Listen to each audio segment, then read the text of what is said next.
नमस्कार, good morning, सुप्रभात। मैं हृदय मिश्र आप सभी का स्वागत करता हूं। कैसे हैं आप सभी लोग?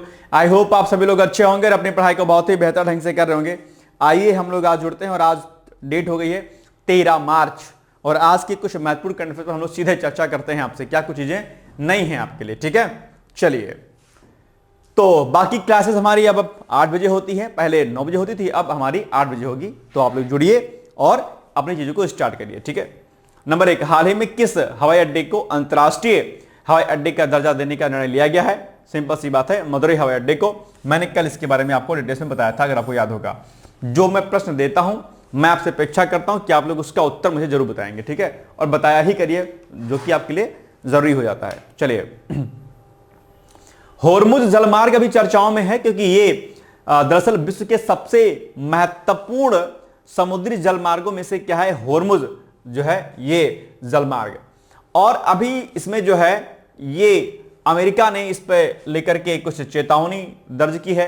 ठीक है, और कुछ बातें इसमें रखी गई हैं। ठीक है, उस पर हम लोग भी चर्चा करेंगे। यानी कि स्ट्रेट ऑफ होर्मुज विश्व के सबसे महत्वपूर्ण समुद्री जलमार्गों में से एक है। या फारस की खाड़ी को ओमान की खाड़ी और आगे हिंद महासागर से जोड़ता है। क्या? फारस की खाड़ी को ओमान की खाड़ी से। ठीक है, ये बड़ा इंपॉर्टेंट है। फारस की खाड़ी को किससे? ओमान की खाड़ी से जोड़ता है। ये आप यहां पर देख पा रहे होंगे। होर्मुज जो है आपका जल डमरू मध्य, आप यहां पर देख पा रहे होंगे इस तरीके से। ठीक है, ये यहां पर अवस्थित है। तो ये आपका पर्शियन गल्फ आपको यहां पर दिखाई दे रहा होगा, यहां पर आपको ओमान दिखाई दे रहा होगा। ठीक है, बाद में अल्टीमेटली फिर क्या करेगा, ये इससे इसको जोड़ेगा, प्लस बाकी ये हिंद महासागर को जोड़ेगा बाद में अंतोगत्वा। तो ये पॉइंट आपको क्या करना, ध्यान रखना है। ठीक है, यह जलडमरू मध्य ईरान और ओमान के बीच में स्थित। किसके मध्य में है? ईरान और ओमान के बीच में है। किसके? ईरान, ये हो गया आपका, और ये हो गया ओमान। तो यानी कि ये किसके मध्य में है? ईरान और ओमान में, ओमान के। तो ईरान और ओमान, ये देखिए इन दोनों के मध्य में क्या है आपका? होर्मुज जो है, यहां पर आप देख रहेंगे होर्मुज जलडमरू मध्य, इसके बीच में आपको यहां पर ये दिखाई दे रहा होगा ये। ठीक है, तो ये पॉइंट आपको ध्यान रखना है। आप एग्जाम में यहां से प्रश्न बन जाएगा। मैं इसको जो है थोड़ा सा जूम करके मैं आपको दिखा देता हूं ताकि आपको कंफ्यूजन कोई ना रह जाए। ठीक है, ये देखिए आप, ये देखिए दिखाई दे रहा है। ये आप क्या हो गया, होर्मुज जलडमरू मध्य यहां पर, और ऊपर हो गया आपका ईरान, और ये हो गया आपका ओमान। ठीक है, पॉइंट याद रहेगा, कोई दिक्कत तो नहीं है। ये चर्चाओं में भी इससे प्रश्न पूछ सकता है यहां से, इसको बिल्कुल भी आप लोग गलती मत करिए कि भाई हमें नहीं आ रहा। ठीक है, इसकी चौड़ाई लगभग 39 किलोमीटर है, जबकि जहाजों के लिए नौवहन मार्ग लगभग 3-3 किलोमीटर तक क्या होता है, इसमें चौड़ा होता है। ये पॉइंट भी आपको विशेष तौर पर क्या करने हैं, याद रखने हैं। ठीक है, दुनिया के लगभग 20% तेल का परिवहन दरअसल इसी जलमार्ग से होता है। खाड़ी के प्रमुख तेल उत्पादक देश जैसे कि सऊदी अरब, इराक, कुवैत, कतर, यूएई और ईरान अपने तेल का निर्यात इसी मार्ग से करते हैं। इसलिए इसे विश्व की ऊर्जा आपूर्ति की जीवन रेखा भी कहा जाता है, जो कि आपकी परीक्षा के दृष्टिकोण से क्या है, महत्वपूर्ण है। तो एक चीज ध्यान रखिएगा कि जितने भी महत्वपूर्ण जल डमरू मध्य हैं उनके बारे में आप एक क्या करिएगा, लिस्टिंग कर लीजिएगा। क्यों? क्योंकि यहां से प्रश्न आपकी परीक्षा में पूछा जाता है। तो ये स्थिति ना रहे कि आप कोई जल डमरू मध्य आए और आप ये ना बता पाए कि कौन किसको जोड़ता है। तो इसलिए डिटेल्स जो जानकारी है वो अल्टीमेटली आपको होनी चाहिए। ठीक है, और इसमें जो है बेसिकली क्या है, चर्चाओं में इसलिए क्योंकि अभी राष्ट्रपति डोनाल्ड ट्रंप ने ईरान को कड़ी चेतावनी दी है कि भैया होर्मुज जलमार्ग में समुद्री सुरंग बिछाने की कोशिश जो है ईरान ना करे। इसीलिए चर्चाओं में है ये। आप कहेंगे ना कि भाई क्यों चर्चाओं में है? क्योंकि अमेरिका ने कहा है कि भाई आप इसमें जो है बुरा जो है, जो हमारे चीजें होती हैं उसमें आप जो है बारूदी जो सुरंगें हैं वो आप उसमें ना बिछाइए, बारूदी सुरंगें। इसको लेकर के दरअसल क्या हुआ है, अमेरिका ने ईरान को चेतावनी दी कि होर्मुज जलमार्ग के मध्य में आप कोई भी बारूदी सुरंग नहीं बिछाएंगे, और अगर आप ऐसी कोई बारूदी सुरंग बिछाएंगे तो आपको इस पर जो है आपको कड़ा प्रतिबंध लगाया जाएगा। और बाकी चेतावनी, कड़ी चेतावनी दी, क्योंकि यह बड़ा इंपॉर्टेंट जलमार्ग है अपने आप में। और सिंपल सी बात, अगर यहां पर कोई खतरा उत्पन्न होता है तो वैश्विक लेवल पर एक बड़े स्तर का प्रभाव देखने को मिलेगा। इसलिए अमेरिका ने ईरान को चेतावनी दी है। ठीक है, और अभी सऊदी अरब को लेकर के भी विवाद आया हुआ था। सऊदी अरेबिया ने कहा ईरान को लेकर के भाई ईरान जो है क्या कर रहा है, वहां के नागरिक प्रतिष्ठानों को निशाना बना रहा है। जो अभी तक जो लोग ईरान को लेकर के हाय तौबा कह रहे थे, ठीक है, मातम मना रहे थे अपने आप में कि भाई हाय जो है खाने के क्या हो गया, ठीक है, तो अब ईरान क्या कर रहा है, सऊदी अरब के नागरिक प्रतिष्ठानों को हमला कर रहा है, जो कि सही बात नहीं होती है। कोई भी देश है, किसी भी देश को अगर युद्ध की स्थिति में है, किसी भी नागरिक प्रतिष्ठान या किसी नागरिकों के ऊपर जो है कोई हमला आदि नहीं करना चाहिए। कम से कम कुछ अंतर्राष्ट्रीय समझौते होते हैं, कुछ अंतर्राष्ट्रीय युद्ध के नियम होते हैं, ठीक है, उन नियमों का पालन करना ही चाहिए किसी भी रूप में, ठीक है। तो इसीलिए ये जो हॉर्मुज जलडमरू मध्य है जलमार्ग है, ये हॉर्मुज जलमार्ग जो है अपने आप में चर्चाओं में रहा है, ठीक है। तो ये सारी चीजें आप क्या करिएगा, चर्चा कर लीजिएगा। जलडमरू मध्य पर खूब प्रश्न बनता है आपके एग्जाम में, ठीक है, इसको बिल्कुल भी नेगलेक्ट मत कीजिएगा। टास्क में देखता हूं आपको, ठीक है, ये टास्क है आपका कि जो भी जलडमरू मध्य होते हैं उनको पढ़ लीजिएगा, और ये सारे जलमार्ग बना, ठीक है। चलिए, सामरिक दृष्टिकोण से बहुत महत्वपूर्ण है ये अपने आप स्ट्रैटेजी के रूप में, ठीक है। यह जलमार्ग मध्य पूर्व की राजनीति और वैश्विक व्यापार के लिए अत्यंत महत्वपूर्ण है। सिंपल सी बात है, अगर ये जो जलमार्ग है अपने आप में अगर ये खत्म हो जाएगा तो वैश्विक जो ट्रेड होता है वो क्या हो जाएगा, बिगड़ जाएगा। और वैश्विक ट्रेड के बिगड़ने पर क्या स्थिति होगी आप जानते होंगे, जैसे भी भारत पर भी इसका असर कहीं ना कहीं देखने को मिल रहा है। तो वैश्विक पटल पर, ग्लोबल लेवल पर कोई अनस्टेबिलिटी ना आए, इसके लिए अमेरिका ने कहा कि बॉस तुम बारूदी सुरंग इस पे नहीं बिछाओगे, नहीं तो मामला खतरनाक हो जाएगा।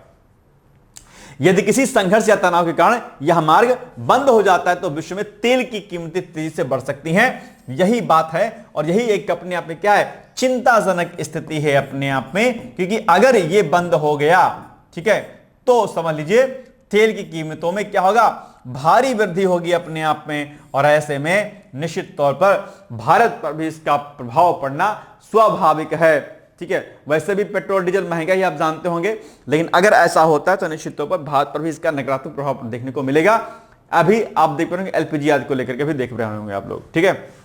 भारत के लिए महत्व, भारत अपनी ऊर्जा आवश्यकताओं का बड़ा हिस्सा मध्य पूर्व से आयात करता है, इसलिए यह जलमार्ग भारत की ऊर्जा सुरक्षा और व्यापार के लिए क्या है, बहुत ही महत्वपूर्ण है। और अगर यह जो है हॉर्मुज जल मार्ग अगर बंद होता है तो बहुत बड़ी समस्या आपको देखने को मिल सकती है, ध्यान रखिएगा इस बात के लिए, ठीक है। चलिए, यह दुनिया के सबसे व्यस्त तेल परिवहन मार्गों में से एक है। यहां अक्सर ईरान और पश्चिमी देशों के बीच सामरिक तनाव देखने को मिलता रहता है, ठीक है। बात बात पे चलो, कुछ देश ऐसे लड़ते हैं जैसे घर में दो भाई बहन नहीं लड़ते हैं या दो दोस्त लड़ते हैं अच्छे खासे, कुछ देश ऐसे ही लड़ते रहते हैं, बिना मतलब के लड़ते रहते हैं, कुछ नहीं है उनके पास काम, कुछ नहीं है। जैसे पाकिस्तान के पास कोई काम नहीं है, सीमा पर बात किया है क्या, गोली मारना शुरू कर देगा बिना मतलब, भाई साहब कोई सामने नहीं, तब भी गोली धड़ धड़ चलाते रहते हैं। मतलब गजब खलीफा आदमी है लोग, है ना, गजब आदमी। ऐसे कुछ देश ऐसे हैं अंतरराष्ट्रीय लेवल पर जो बिना बात के युद्ध करते रहते हैं, छोटी छोटी बातों पर, और कोई काम नहीं है, काम ही नहीं है, क्या कीजिएगा। अपने आप में डेवलप कंट्री है, जो कुछ विकास करना था करने कर चुके, अब खाली पड़े हैं, अब बंदूकें हैं, मिसाइलें हैं, तो क्या कीजिएगा, कहते चलो ट्राई करते हैं, मारते हैं, चलो, तो वो उनको मारेंगे बॉस, उनको मारेंगे, 100 महीना युद्ध चलेगा, फिर ठप, फिर किसी कोई मुद्दा उछलेगा। तो ये देशों की स्थिति है, लेकिन वैश्विक शांति बड़ी आवश्यक है। भारत का कॉन्सेप्ट क्या है, वसुधैव कुटुंबकम, ठीक है, यानी कि संपूर्ण विश्व क्या एक परिवार है। कहा भी गया है कि ओ मां ब्रह्मांड ब्रह्मणो ब्रह्मवर्चसी जायताम राष्ट्रे राजन्यो शूर शुद्ध व्याति जायताम शूर शुद्ध व्याति ढोकडी ढीन ओरनाशु शक्ति प्रयोगा सभयो युवाय से जमाने से बीतो वीरो जैताम निकामे निकामे ना प्रजन्नो, है ना। ऐसा करके एक मंत्र हमारे, एक ऋचा आती है हमारे वेद में, है ना, इदम राष्ट्र इदम नमम, ये सब कुछ राष्ट्र का है, हमारा कुछ नहीं है, ठीक है। सर्वे भवन्तु सुखिनः सर्वे सन्तु निरामयाः और सर्वे भद्राणि पश्यन्तु मा कश्चित् दुर्भाग् भवेत्। हे नाथ सब सुखी हो कोई ना हो दुखारी, सब हो निरोग भगवान धन धान के भंडारी, सब भद्र भाव देखे सन्मार्ग के पथिक हो और भूखा न कोई सोए सृष्टि में प्राणधारी। यह कॉन्सेप्ट किसका है, भारत देश का है। कोई भूखा न सोए, not only in India, world wide की बात करता है कौन, हमारे वैदिक ऋचाएं बात करते हैं, हमारे वेद बात करते हैं, हमारी हिंदू संस्कृति परंपराएं बात करती हैं, वैदिक सनातन धर्म बात करता है। ऐसी संस्कृति परंपराएं शायद ही कहीं देखने को मिले, लेकिन जो है फिर भी जो है चीजें गड़बड़ होती रहती हैं। तो ये जो आपका हॉर्मुज जलमार्ग है किन दो जल निकायों को जोड़ता है, फारस की खाड़ी और ओमान की खाड़ी को, लाल सागर और अरब सागर को, बंगाल की खाड़ी और अरब सागर को, या फिर भूमध्य सागर और लाल सागर को। अभी हमने आपको बताया फारस की खाड़ी को ओमानी खाड़ी से जोड़ता है, बस ए वाला हो जाएगा उत्तर सही, या कुछ और होगा? ए ही होना चाहिए शायद, है ना, ए होगा बिल्कुल। चलिए, भारत टैक्स 2026 का शुभारंभ अभी हाल ही में नई दिल्ली में जो केंद्रीय वस्त्र मंत्री हैं गिरिराज सिंह, इन्होंने अभी किया इसका शुभारंभ। यह कार्यक्रम का तीसरा संस्करण है भाई साहब, ध्यान रखिएगा, ठीक है। और इस पर प्रश्न आप एग्जाम में आते हैं, इंपॉर्टेंट है। और इसके पहले जो प्रश्न था वह भी क्या था आपके लिए, इंपॉर्टेंट था। तो लगे हाथ क्या करिए, इस पर भी आप लोग टिक लगा लीजिए, किसके लिए, इंपॉर्टेंट, ठीक है। यह भी क्या है आपके लिए, इंपॉर्टेंट, ठीक है। चलिए, बाकी जो भी प्रमुख जल डमरू मध्य हैं उनको एक बार आप लोग क्या करिएगा, रेडी कर लीजिएगा अपनी परीक्षा के दृष्टिकोण से, ठीक है। चलिए, तो भारत टैक्स का कौन सा संस्करण है? ये तीसरा संस्करण है, इसको याद रखिएगा। 14 से लेकर के 17 जुलाई तक राष्ट्रीय राजधानी के भारत मंडपम में आयोजित होगा। यह वास्तु क्षेत्र में व्यापार, निवेश और नेटवर्किंग के लिए एक प्रमुख मंच है। आने वाले दिनों में भारत प्राकृतिक रेसों के केंद्र के रूप में उभरेगा और लगभग 141 कंट्रीज में जो है पार्टिसिपेट करेंगे, ठीक है। चलिए, श्री गिरिराज सिंह ने इस अवसर पर भारत नेक्स्ट 2026 का सूचना पत्र जारी किया और वेबसाइट का शुभारंभ किया। इस कार्यक्रम में 7,000 अंतर्राष्ट्रीय खरीदारों सहित 1,30,000 से अधिक व्यापारिक आगंतुकों के आने की भी संभावना इसमें व्यक्त की गई है, ठीक है ना। चलिए, अब इसी पर प्रश्न आपके सामने आ जाएगा, बताइए भारत टैक्स 2026 का तीसरा संस्करण कब आयोजित किया जाएगा? देखो, अभी कब आयोजित किया जाएगा, यहां पर चुपचाप से लिखा हुआ है, ठीक है। ये देखो 14 से 17 जुलाई जो कि होने वाला है, ठीक है। तो 14 से 17 जुलाई कहां पर लिखा है? आपके सामने ऑप्शन नंबर बी में लिखा हुआ है। बस 14 से 17 जुलाई 2026 के मध्य में भारत टैक्स 2026 आयोजित किया जाएगा, जो कि क्या है, तीसरा संस्करण है अपने आप में, ठीक है। चलिए, निष्क्रिय इच्छा मृत्यु, ये अभी चर्चाओं में रहता है। कई बार आप लोग इसके बारे में पढ़ते भी होंगे, सुनते भी होंगे। आप जानते होंगे कि दरअसल जो एक तरीके से अगर आप देखेंगे तो इच्छा मृत्यु क्या होती है खासकर, वैसे कोई अगर सुसाइड कर लेता है तो शायद आप नहीं जानते होंगे, सुसाइड करना, ठीक है, अपने आप में क्या, सुसाइड करना, सुसाइड करना से कई बार क्या होता है ना, लोग गुस्सा हुए और गुस्सा करके सुसाइड कर लिया, आत्महत्या इसको बोलते हैं, क्या, आत्महत्या।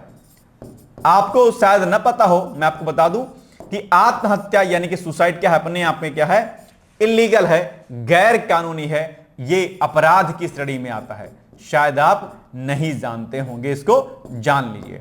यानी कि भैया अगर आपने मरने की कोशिश की और मैडम भाग गई और गुस्सा गए, जी आप हाथ जाओ जी, तुम जो छोड़ के जा रही हो, हम तो मर जाएंगे। और अगर कहीं कांड कर लिया आपने ऐसा सुसाइड का, आपने अटेम्प्ट किया सुसाइड, और अगर भाई साहब बच गए, पुलिस इतना मारेगी ना, इतना मारेगी कि आप सोच नहीं सकते हैं भाई, ठीक है। इलीगल है, अपराधिक है, ये आपराधिक है। अपने आप को मार लेना, it's not your right, okay.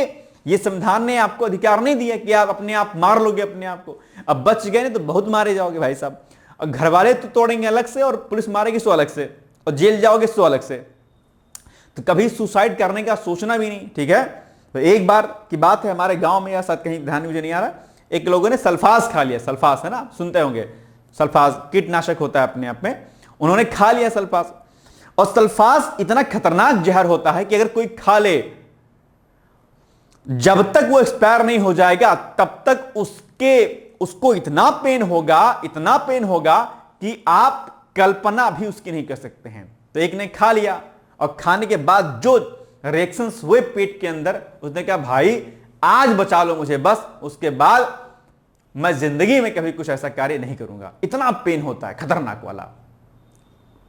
Suicide attempt करने पर अगर बच गए और अगर नहीं मरे भाई साहब, ठीक है, तो वह तकलीफ होगी कि आप कल्पना भी नहीं कर सकते। इसलिए कभी भी किसी से लड़ाई झगड़ा हो, किसी से वाद विवाद हो, कभी भी सुसाइड अटेम्प्ट नहीं करना चाहिए। आपके माता पिता के बारे में सोचिए, आप जिसके लिए किए उसके बारे में सोचिए, क्या कीजिएगा। आप तो चले गए, राम नाम सत्य हो गया, लेकिन आपके पीछे जो लोग हैं आप उनको हर एक दिन मारोगे। आप तो एक दिन मर गए, लेकिन आपके पीछे जो खड़े हुए लोग हैं, जो आपके सगे संबंधी, जो आपके हितैषी, जो आपकी पत्नी या पति या भाई या बहन या माता या पिता जो भी हैं, उनको कितना दुख होगा। हर दिन वो तिल तिल कर मरेंगे। कभी इस बात पर आप लोग जोर दीजिएगा, ठीक है। अभी रिजल्ट आने वाला है इंटर का, अलग अलग बोर्ड्स का, कई सारे बच्चे सुसाइड कर लेंगे इस बिहाफ पे कि मम्मी पापा ने कहा था कि 99.9% 100% आना चाहिए, 99 पर दुखी हो जाते हैं। यह भाव नहीं होना चाहिए, ठीक है। तो इच्छा मृत्यु की बात करते, एक बात हो गई सुसाइड की, अब बात कर लेते हैं हम लोग इच्छा मृत्यु की। इच्छा मृत्यु, इच्छा मृत्यु आर्टिकल 21 के अंतर्गत जो है ये एक जो है आपका अधिकार माना जाता है। आर्टिकल 21 के अंतर्गत इसको रखा गया है। ये बात सुप्रीम कोर्ट ने कही है, सुप्रीम कोर्ट ने। ये कब स्थिति होगा, इच्छा मृत्यु कब होगा? इच्छा मृत्यु और सुसाइड में अंतर है भाई साहब, ध्यान रखिएगा। इच्छा मृत्यु तब होता है जब आप किसी ऐसी स्थिति में हो जहां पर आपका मर जाना ही आपके लिए क्या हो, बेहतर हो। फॉर एग्जाम्पल के लिए मैं अपना एग्जाम्पल देता हूं, मैं कहीं से गिर गया या मुझे एक्सीडेंट हो गया मेरा, और मुझे इतनी चोट लग गई कि मैं कोमा में चला गया। फॉर एग्जाम्पल के लिए इतना हो गया कि मेरी पूरी बॉडी काम नहीं कर रही। एग्जाम्पल के लिए सारे कृत्रिम रूप से मुझे जिंदा रखने के लिए वेंटिलेटर पर रखा गया है, मैं हॉस्पिटल में हूं और मैं जी नहीं पा रहा हूं। मतलब मुझे इतना पेन है मेरी बॉडी में कि मेरा मर जाना ही सभी के लिए, चाहे मेरे माता पिता हो, चाहे कोई अन्य होने हो, उनको अच्छा है, या जो मुझसे प्यार करते हैं, करती हैं तो नहीं वैसे, लेकिन करेंगी जो भी रहेंगी XYZ, ठीक है। तो उनको रहेगी नहीं ठीक है यार हृदय ना रहे, तो वो बेहतर है, क्योंकि मेरा एक्सपायर हो जाना मेरे लिए बेहतर होगा, क्योंकि वो इतना पेन मुझे महसूस होगा कि एक एक पल जो है हो जाए। जैसे मेरी दादी थी, तो दादी को पैरालाइज हो गया था, हालांकि डॉक्टर ने कहा था कि अब ये नहीं बचेंगे, इनका मर जाना बेहतर है, मतलब उस स्थिति में थी। लेकिन मेरे फादर ने, मेरे फैमिली ने उनको जिंदा कर दिया, दूसरा जन्म दिया, ठीक है, सही हो गई। लेकिन उसके बाद भी चूंकि लंबे समय से बेड पे लेटी रहती तो वो कहती थी कि मुझे दवा दे दो, मैं मर जाऊं। हालांकि जब मैं आता था पास में, झूठे लेके आता था गिलास में पानी की, लो अम्मा ये लो, इसमें जहर है, तुम पी लो, झूठे। लेकिन मोह इतना था मृत्यु का, तो पीती नहीं थी, कहती थी पिला दो, दर्द था अंदर से, लेकिन कहती थी। हालांकि वो इतना पेन नहीं था, क्योंकि वो खाती थी, रहती थी, लेटती थी, बातें करती थी, हंसती थी, मुस्कुराती थी। लेकिन एक स्थिति वो हुई जो मैं बता रहा हूं आपको, कि मैं ऐसी स्थिति में हूं कि ना मैं किसी से बोल पा रहा हूं, बस मैं किसी को महसूस कर पा, देख पा रहा हूं, हाँ ये मेरी पत्नी है, मेरी गर्लफ्रेंड है, या हालांकि गर्लफ्रेंड नहीं भाई साहब, ठीक है, लेकिन अगर होती तो की बात मैं कर रहा हूं, मिलने आती तो मन करता चलो बतिया लेते हैं, ठीक है। लेकिन पेन ऐसा है कि मैं कुछ अपनी बॉडी को हिला भी नहीं पा रहा हूं। तब ऐसी स्थिति में इच्छा मृत्यु को लेकर सुप्रीम कोर्ट ने कहा भाई, तब सुप्रीम कोर्ट मुझको ऑर्डर देगा कि इनके जो उपकरण लगाए गए इनको जिंदा रखने के लिए, इनको ऑटोमेटिक हटा लीजिए और हृदय क्या हो, एक्सपायर हो जाए, ठीक है। तो उस स्थिति को क्या बोलेंगे, इच्छा मृत्यु बोलेंगे। इसको सुप्रीम कोर्ट ने इलीगल नहीं कहा, इसको कहा कि भैया ऐसी स्थिति में अगर कोई, जिसको हम मरणासन्न स्थिति बोलते हैं, मरणासन्न स्थिति बोलते हैं कि मरने के कगार पर भी कोई व्यक्ति, वो व्यक्ति इच्छा मृत्यु के काबिल है, ऐसा कहा गया। और ऐसा ही एक केस जो है देखने को मिला। सर्वोच्च न्यायालय ने पहली बार 32 वर्षीय एक व्यक्ति को निष्क्रिय इच्छा मृत्यु की अनुमति दी है, ठीक है। न्यायालय ने पिछले 12 वर्षों से अधिक समय से कोमा में रहने वाले व्यक्ति के कृत्रिम जीवन रक्षक यंत्र को हटाने की अनुमति दे दी है। यह लड़का दरअसल अपने पीजी के ऊंची बिल्डिंग से गिर गया था और विगत 1 दशक से क्या है, ये अपने आप पे वेंटिलेटर पे है, ठीक है। निष्क्रिय इच्छा मृत्यु किसी मरीज को जानबूझकर मरने देने की प्रक्रिया है जिसमें जीवन रक्षक यंत्र या उसे जीवित रखने के लिए आवश्यक उपचार को रोक दिया जाता है, या फिर क्या कर दिया था, हटा दिया जाता है। जब भाई उपकरण हटा दोगे तो सिंपल सी बात है, कोई वेंटिलेटर पर फॉर एग्जांपल के लिए आप वेंटिलेटर हटा दोगे तो एक्सपायर फट से, तो बस वही स्थिति है। गाजियाबाद के रहने वाले पंजाब विश्वविद्यालय के छात्र हरीश राणा को 2013 में अपने पीजी की 4थी मंजिल से गिरने के बाद सिर में गंभीर चोटें आई थी। इसके बाद से वह 1 दशक से अधिक समय से कोमा में है, कुछ नहीं पता है उन्हें क्या चल रहा है दुनिया में। न्यायमूर्ति जेबी पारदीवाला और न्यायमूर्ति केबी विश्वनाथन की पीठ ने एम्स दिल्ली को राणा को उपशामक देखभाल इकाई में भर्ती करने का निर्देश दिया, जिससे चिकित्सा उपचार बंद किया सके। निष्क्रिय इच्छा मृत्यु की अनुमति देने वाला यह आदेश 2018 के कॉमन कॉज फैसले के अनुरूप है, जिसे 2023 में संशोधित किया गया था और जिसमें गरिमापूर्ण मृत्यु के मौलिक अधिकार को मान्यता दी गई थी। सबको गरिमापूर्ण मृत्यु का भी अधिकार है। अगर मैं वेंटिलेटर पर जो है लेटा हुआ हूं और मुझे बहुत दर्द है, मुझे कुछ नहीं पता है, तो मेरा गरिमापूर्ण, मैंने कि मेरा अच्छे से मरना मेरे लिए हित में होगा। दर्द में मैं मरूं, यह हमारे अधिकार का भाग नहीं है। और ये 21 का है। गरिमापूर्ण जैसे जीवन जीने का अधिकार है आर्टिकल 21 में, ठीक उसी प्रकार से गरिमापूर्ण मृत्यु का अधिकार भी एक व्यक्ति को दिया गया है और इसी के रेफरेंस में सुप्रीम कोर्ट ने ऑर्डर दिया है, ठीक है। चलिए, 2018 के एक फैसले में एक संविधान पीठ ने निष्क्रिय इच्छा मृत्यु और गरिमापूर्ण मृत्यु के अधिकार को अनुच्छेद 21 के तहत एक मौलिक अधिकार के रूप में मान्यता दी है। यह मेरा क्या है? राइट है, मौलिक अधिकार है, फंडामेंटल राइट है हमारा। क्या? गरिमापूर्ण मृत्यु। ठीक है, ध्यान रखिएगा इस बात का, यह बड़ा इंपॉर्टेंट है आपके लिए। ठीक है, जैसे किसी को फांसी दी जाती है तो किसी को फांसी तड़पा तड़पा के नहीं दी जाती है, वहां पर भी गरिमापूर्ण का अधिकार दिया गया है। ठीक है, एक बात एक तरीके से, ठीक है, फांसी लटकाया, खट से डाउन किया, गया काम से। ठीक है, ध्यान रखिएगा। न्यायालय ने माना था कि निष्क्रिय इच्छा मृत्यु अग्रिम चिकित्सा निर्देशों का उपयोग करके की जा सकती है। 24 जनवरी 2023 को 5 न्यायाधीशों की संविधान पीठ ने 2018 के इच्छा मृत्यु दिशा निर्देशों को संशोधित किया, जिससे असाध्य रोग से पीड़ित रोगियों को निष्क्रिय इच्छा मृत्यु प्रदान करने की प्रक्रिया को आसान बना सके। जो असाध्य रोग से पीड़ित हैं, बहुत कठिन बीमारी से पीड़ित हैं, उनका मर जाना, उनका गरिमापूर्ण रूप से मृत्यु को प्राप्त करना ही उनका क्या है? अधिकार है, जो कि आर्टिकल 21 के अंतर्गत जो है सुप्रीम कोर्ट ने व्याख्यात किया है अपने आप पे। तो ये पूछ सकता है आपसे आप एग्जाम में कि भैया गरिमापूर्ण मृत्यु या निष्क्रिय इच्छा मृत्यु और गरिमापूर्ण मृत्यु का अधिकार किस संविधान की किस अनुच्छेद में कहा गया है? आप कहेंगे अनुच्छेद 21 के अंतर्गत रखा गया। ठीक है ना? चलिए, इसके अलावा वर्ष 2023 में सर्वोच्च न्यायालय के दिशा निर्देशों के अनुसार कोमा में रह रहे मरीज के कृत्रिम जीवन रक्षक उपकरण को हटाने के संबंध में विशेषज्ञ राय लेने के लिए प्राथमिक और द्वितीयक चिकित्सा बोर्ड का गठन करना क्या हो जाएगा? अनिवार्य हो जाएगा। ठीक है, चलिए, अब इसी पर प्रश्न बन जाएगा आपके एग्जाम में। अब बताइए क्या हो जाएगा इसका उत्तर एग्जैक्टली। निष्क्रिय इच्छा मृत्यु में क्या किया जाता है? मरीज को दवा देकर मृत्यु दी जाती है, जीवन रक्षक यंत्र या उपचार को रोक दिया जाता है, सर्जरी करके जीवन समाप्त कर दिया जाता है, या फिर मरीज को तुरंत अस्पताल से छुट्टी दे दी जाती है। क्या किया जाता है? अभी हमने आपको बताया कि जीवन रक्षक जो भी उपकरण लगाए जाते हैं उनको क्या कर दिया जाता है? हटा दिया जाता है। जीवन रक्षक यंत्र या उपचार को रोक दिया जाता है, जिससे व्यक्ति की मृत्यु हो जाती है। ठीक है, option number B is the right answer. ठीक है, चलिए, रक्त उत्पादों के परीक्षण से संबंधित औषध नियम 1945 की अनुसूची एफ के पैरा जी में संशोधन के एक प्रस्ताव पर जनता से सुझाव अभी हाल ही में आमंत्रित किए गए हैं। ठीक है, इस संशोधन का उद्देश्य क्या होगा? इसका उद्देश्य अंतरराष्ट्रीय स्तर पर यानी कि इंटरनेशनल लेवल पर स्वीकृत औषध संघ के मानक के साथ भारत के नियामक ढांचे को उसके अनुरूप बनाना है। भारतीय, ब्रिटिश, अमेरिकी और यूरोपीय फार्माकोपिया के अनुसार मानव प्लाज्मा के अलग किए जाने से पहले hepatitis B surface antigen, hepatitis C virus RNA और एचआईवी एंटीबॉडी के लिए इसका परीक्षण क्या है? अनिवार्य किया गया है। तो यही संशोधन का प्रावधान रखा गया है। मंत्रालय के अनुसार वर्तमान में अंतिम उत्पादों का उन्हीं मानकों के लिए दोबारा परीक्षण किया जाता है। प्रस्तावित संशोधन का इस प्रकार के अनावश्यक परीक्षण को हटाने का प्रावधान करता है। वहीं संशोधन रोगियों के लिए उच्च सुरक्षा मानकों को क्या करता है? मजबूत करता है या फिर सुनिश्चित करता है। ठीक है, बस। तो प्रश्न बनेगा कि भाई बताओ, मानव प्लाज्मा को अलग करने से पहले निम्नलिखित में से किसका परीक्षण अनिवार्य है? तो हेपेटाइटिस बी का, हेपेटाइटिस सी का, एचआईवी का, या फिर उपरोक्त सभी का? सिंपल सी बात है, इन सभी का होगा, यानी कि ऑप्शन नंबर डी होगा। और अब मैं आपको देता हूं टास्क। टास्क क्या है भैया? टास्क आपका यही है जो मैं आपको यहां पर बता रहा हूं। क्या? यानी कि हेपेटाइटिस बी, सी और एचआईवी के बारे में डिटेल्स में आपको क्या करना है? पढ़ लेना है, क्योंकि इन तीनों से प्रश्न आप एग्जाम में क्या है? बनता है। तो ये आपका टास्क नंबर 2 है वैसे। ठीक है, टास्क 1 क्या था?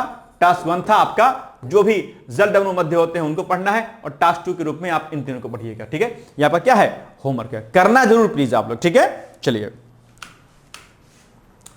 होयसल राजवंश अभी चर्चाओं में रहा है भाई साहब।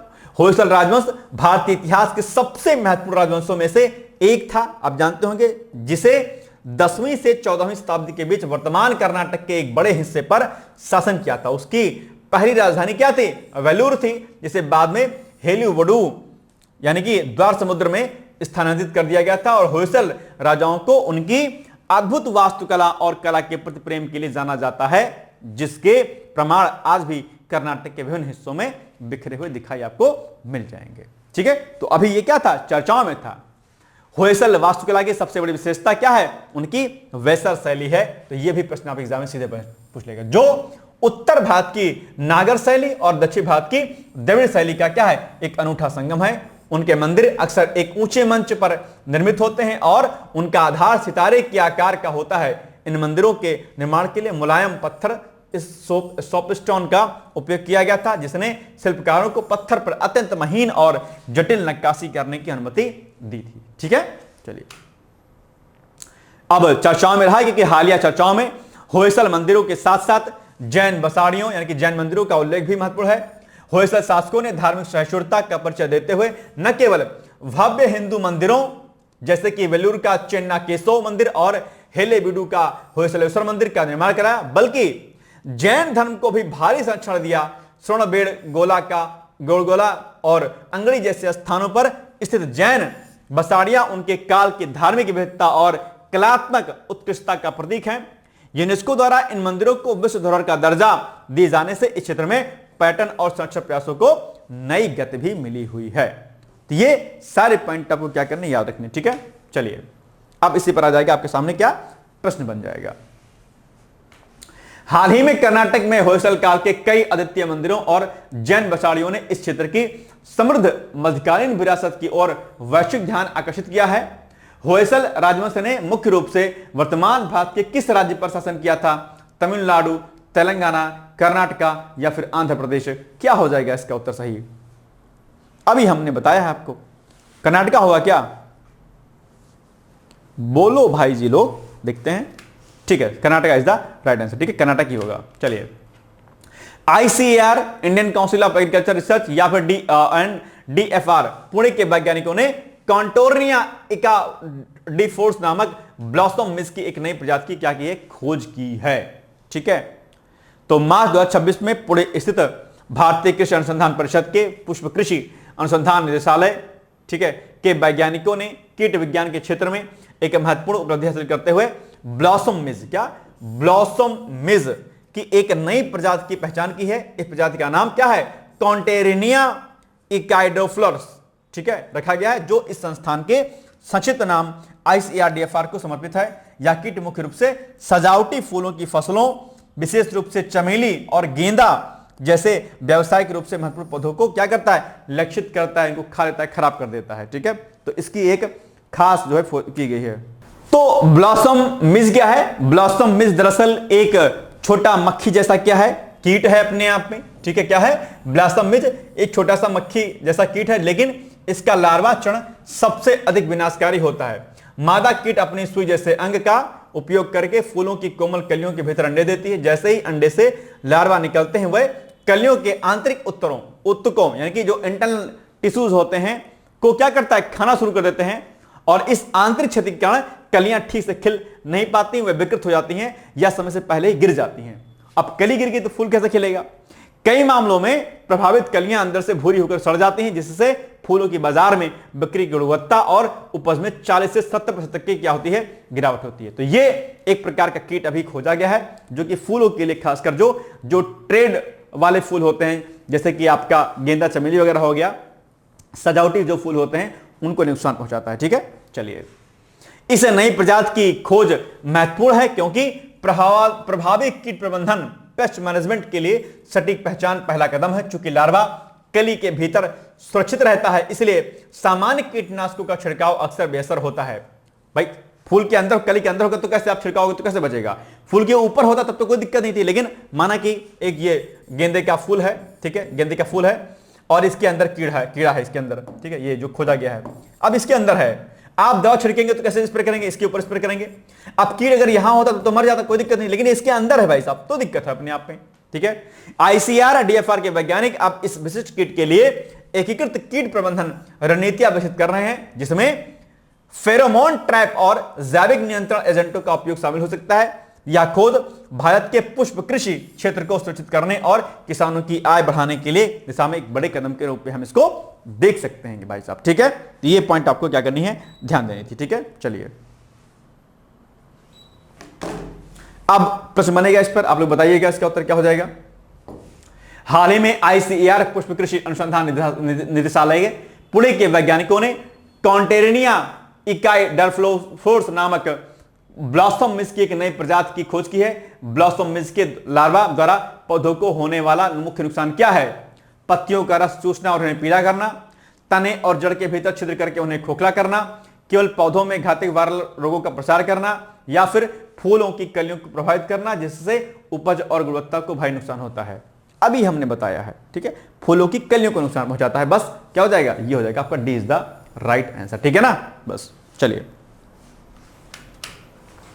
असम के काजीरंगा राष्ट्रीय उद्यान एवं टाइगर रिजर्व को फिशिंग कैट के एक प्रमुख गढ़ के रूप में पहचाना गया है। यह भी चर्चाओं में रहा है, ठीक है, इंपॉर्टेंट भी है आपके लिए। सारे प्रश्न मेरे महत्वपूर्ण होते हैं, आप लोग ध्यान रखिएगा।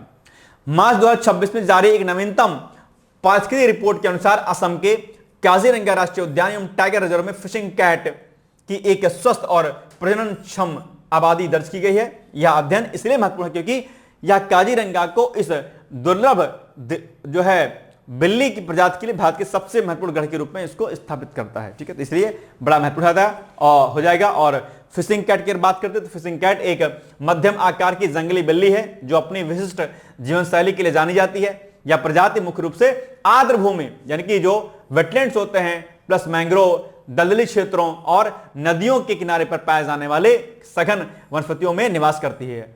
अन्य बिल्लियों के विपरीत फिशिंग कैट जल निकायों के आसपास रहना पसंद करती है और यह एक कुशल तैराक भी है। इसके पैरों के पंजे आंशिक रूप से जालीदार होते हैं जो इसे पानी में चलने और मछली पकड़ने में मदद करते हैं। काजीरंगा भूभाग जो ब्रह्मपुत्र नदी के बाढ़ के मैदानों, कई जो है आर्द्रभूमि और ऊंची नरकट घासों से भरा है, इस जीव के लिए एक आदर्श पर्यावास प्रदान करता है। यानी कि ये जो आपका जो ये पार्क है इसमें जो है काजीरंगा में जो है ये इसका लिए जो है ये एक फेवरल कंडीशन जो है अप्लाई हो जाती है इसके लिए, बिकॉज ऑफ इसके लिए बहुत अच्छी व्यवस्था यहां पर एक तरीके से, मतलब कि जीवन जीने के लिए जो भी सुविधाएं चाहिए वो इस काजीरंगा में हैं, इसको मिलती हैं। तो ये अपने आप एक बड़ी खोज है, ठीक है, ध्यान रखिएगा। और इसका मुख्य आहार क्या है, मछलियां हैं, चूंकि तैर सकती तो मछलियों को अपना आहार बनाती है, लेकिन यह मेढक, सांप और छोटे स्तनधारियों को भी शिकार करती है। संरक्षण के दृष्टि से फिशिंग कैट को अंतरराष्ट्रीय प्रकृति संरक्षण संघ की रेड लिस्ट में सुवेध वनरेबल श्रेणी में रखा गया है। अब ये फैक्ट भी क्या हो जाएगा आपके लिए इंपॉर्टेंट हो जाएगा, ठीक है। और भारतीय वन्यजीव संरक्षण अधिनियम 1972 अनुसूची फर्स्ट के तहत इसे सर्वोच्च कानूनी सहायता भी प्राप्त है।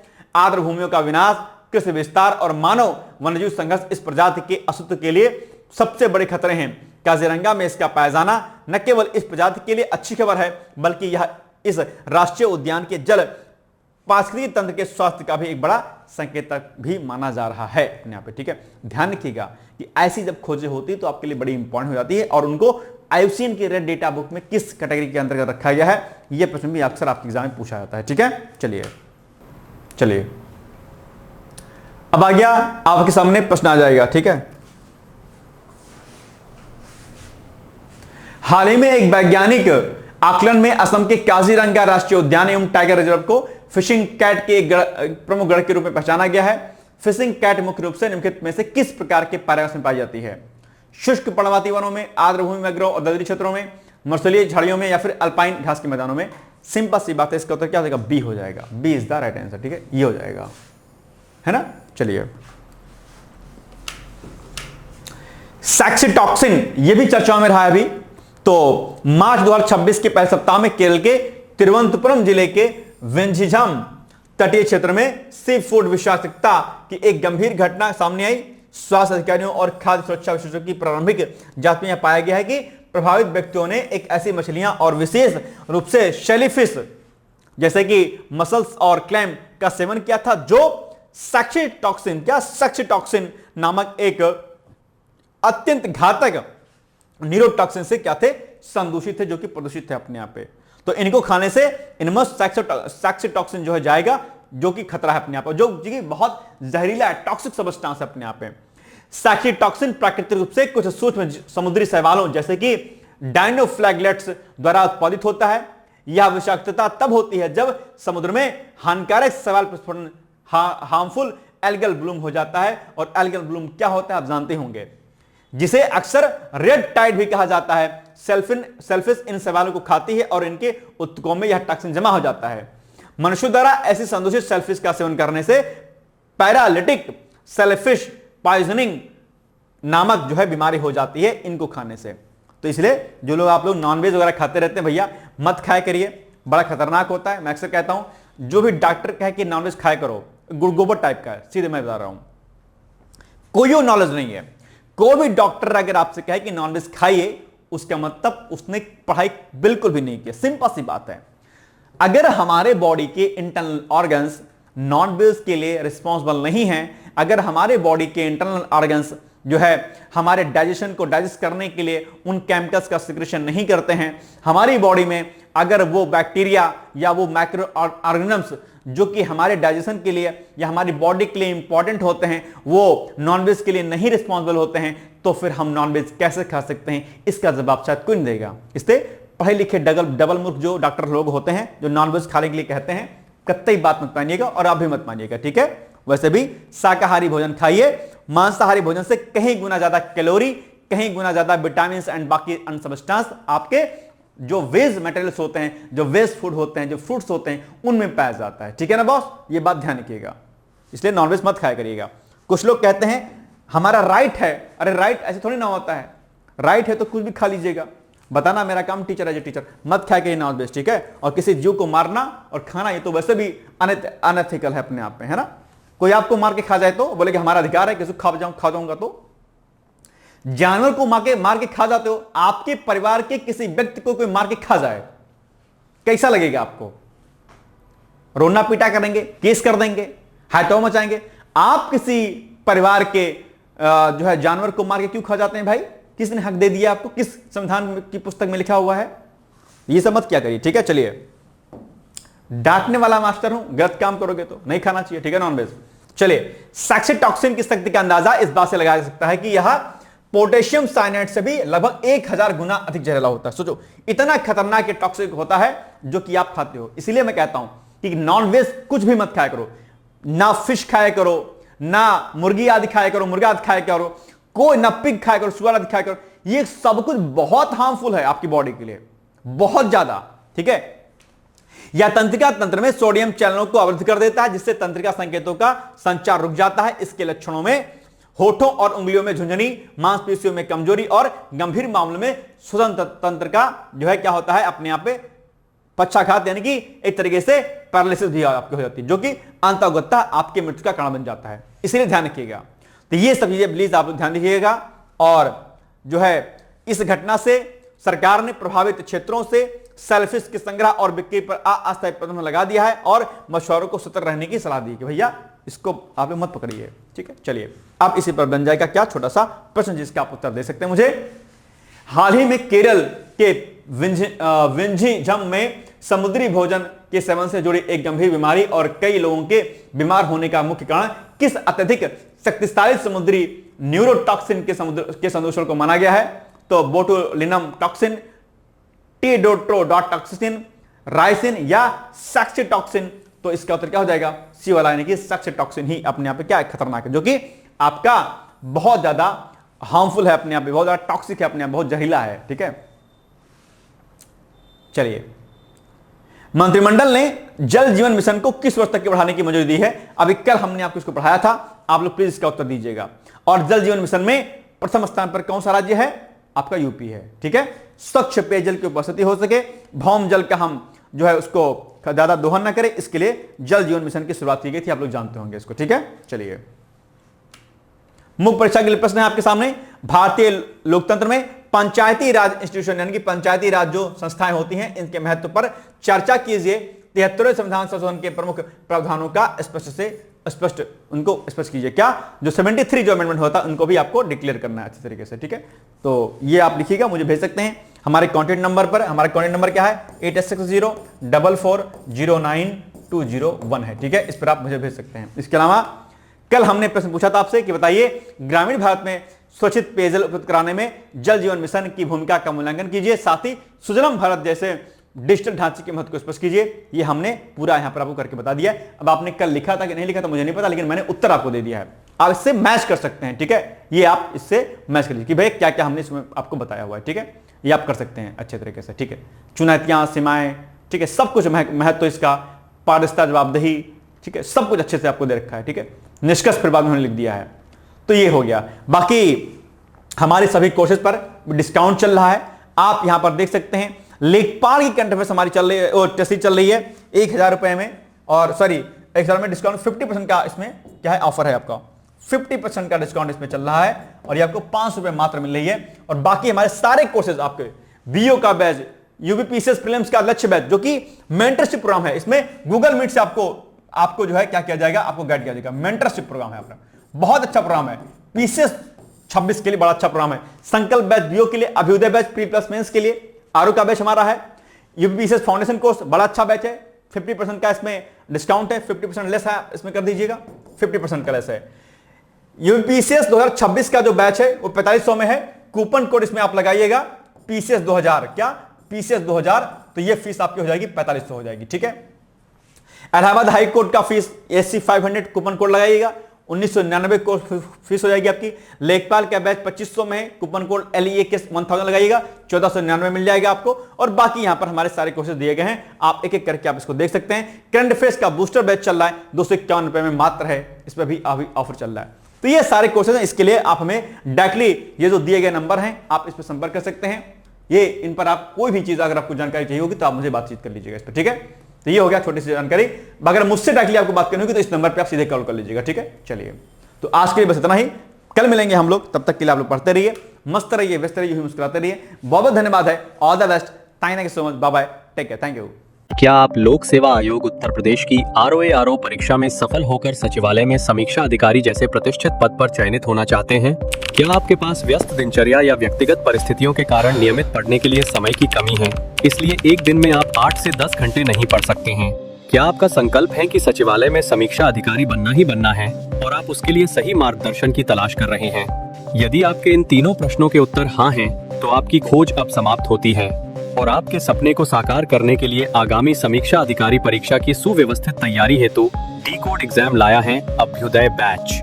अभ्युदय बैच में आपको आगामी ROA परीक्षा के प्रारंभिक और मुख्य परीक्षा के पूरे पाठ्यक्रम को अभी से एक साथ बहुत ही बेसिक लेवल से video lecture, PDF notes, test series और उत्तर लेखन कार्यक्रम के माध्यम से पूरे विस्तार से पूर्ण कराया जाएगा। हमारे अभ्युदय बैच की सबसे बड़ी विशेषता है कि इसमें साप्ताहिक टारगेट्स के अनुसार कम से कम 5 घंटे भी पढ़कर कोई अभ्यर्थी पूरा पाठ्यक्रम अच्छे से तैयार करके परीक्षा में सफलता अर्जित कर सकता है। अभ्युदय बैच में अनुभवी और समर्पित शिक्षकों द्वारा आधारभूत मानक पुस्तकों एवं स्रोतों पर आधारित पाठ्य सामग्री उपलब्ध कराई जा रही है, जिससे पाठ्यक्रम को सभी आयामों से कवर किया जा सके। इस बैच में पाठ्यक्रम को इस विस्तार से पढ़ाया जा रहा है कि इसमें प्रवेश लेकर आप न केवल ROA परीक्षा बल्कि अन्य कई समकक्ष परीक्षाओं को भी एक साथ ही टारगेट कर सकते हैं। यानी इस परीक्षा के पाठ्यक्रम में सम्मिलित सामान्य अध्ययन, सामान्य ज्ञान, सामान्य हिंदी व्याकरण, रीजनिंग, मैथ, हिंदी आलेखन, निबंध आदि के विस्तृत अध्ययन से आप पूर्ण आत्मविश्वास से किसी भी परीक्षा में सफलता प्राप्त कर सकते हैं। उत्तर प्रदेश की PCS प्रारंभिक परीक्षा में भी इस बैच को पढ़कर सफलता प्राप्त की जा सकती है। इस बैच में निर्धारित लक्ष्य के अनुसार एक सप्ताह में मात्र 18 से 20 वीडियो लेक्चर देखने होते हैं, जो आप प्रतिदिन 4 से 5 घंटे का समय निकालकर आसानी से पढ़कर तैयार कर सकते हैं। ये बैच ऑनलाइन जरूर है, परंतु इस बैच में छात्रों और शिक्षकों के बीच सीधे संवाद के लिए प्रक्रिया निर्धारित है, जिससे अभ्यर्थी अपनी शंकाओं का व्यक्तिगत समाधान प्राप्त कर सकते हैं। आपके संकल्प को सिद्धि तक पहुंचाना ही अभ्युदय बैच की आधारभूत संकल्पना है। हमारा ये आत्मविश्वास संस्थान के 5 वर्षों की कठिन साधना की परिणति है। D-Code एग्जाम संस्थान अपने 5 वर्षों के सफर में ROA परीक्षा में 45 से अधिक चयन सुनिश्चित करवाकर एक विश्वसनीय संस्थान के रूप में विख्यात है। इसलिए बिना किसी संशय के पूर्ण विश्वास के साथ आप भी हमसे जुड़कर अपनी सफलता का नया अध्याय लिख सकते हैं। इस बैच से जुड़ने के लिए हमारे संस्थान के नंबर 8604409201 अथवा 9506742546 पर व्हाट्सएप या कॉल करके बैच की पूरी जानकारी प्राप्त की जा सकती है। अभी 500 शुरुआती छात्रों को विशेष छूट भी प्रदान की जा रही है, इसलिए इस अवसर का लाभ उठाने के लिए अतिशीघ्र प्रवेश लेकर अभ्युदय बैच से जुड़े। प्रवेश के लिए अभी संपर्क करें और शुल्क में छूट प्राप्त करें।